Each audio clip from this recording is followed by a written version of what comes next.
We are looking for people who are business savvy, shareholder oriented, and have a special interest in Berkshire. And we found people like that. And as a result, I think we've got the best board that we could have. They're not in it. They're clearly not in it for the money. I get called by consulting firms who've been told to get candidates for directors for other companies. And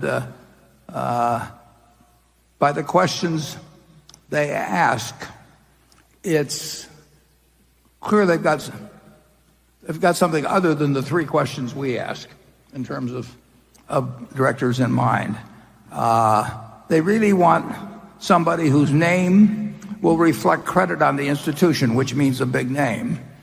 And one organization recently, the one that did the blood samples with small pricks, they got some very big names on their board.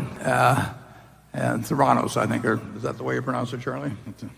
Theranos? Yeah. Yeah, and I mean, the names are great, but we're not interested in people that want to be on the board because they want to make $200,000 or $300,000 a year, for 10% of their time.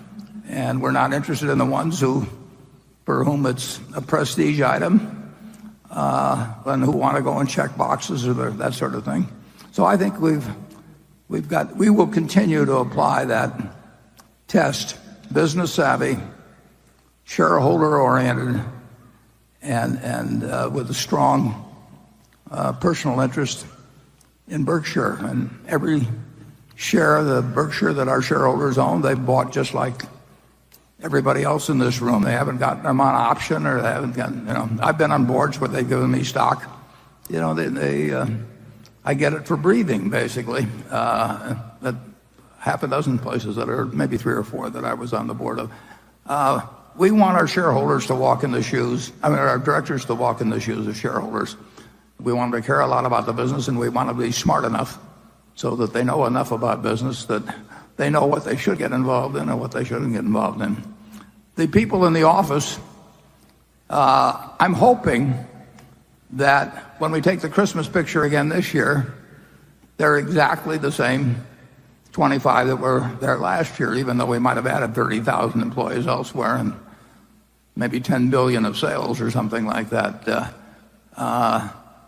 It's a remarkable group of people. And just take this meeting. Virtually every one of the 25, our CFO, my assistant, whoever, they've been doing job after job connected with making this meeting a success and a pleasant outing for our shareholders. It's a cooperative effort. The idea that you would have some department called annual meeting department, and you'd have a person in charge of it, and he would have an assistant, and then they would go to various conferences about holding annual meetings and build up, and then they'd hire consultants to come in and help them on the meeting. We just don't operate that way. And it's a place where everybody helps each other.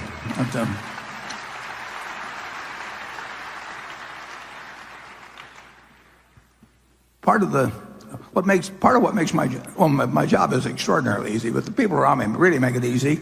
And part of the reason it's easy is because we don't have any committees. Maybe we have some committee I don't know about, but I've never been invited to any committees. I'll put it that way at Berkshire. And we may have a PowerPoint someplace. I haven't seen it, and I wouldn't know how to use it anyway. We just don't have make work activities, and we might go to a baseball game together or something like that. But I've seen the other kind of operation, and I like ours better. I'll put it that way. Charlie? Well, years ago, I did some work for the Roman Catholic Archbishop of Los Angeles.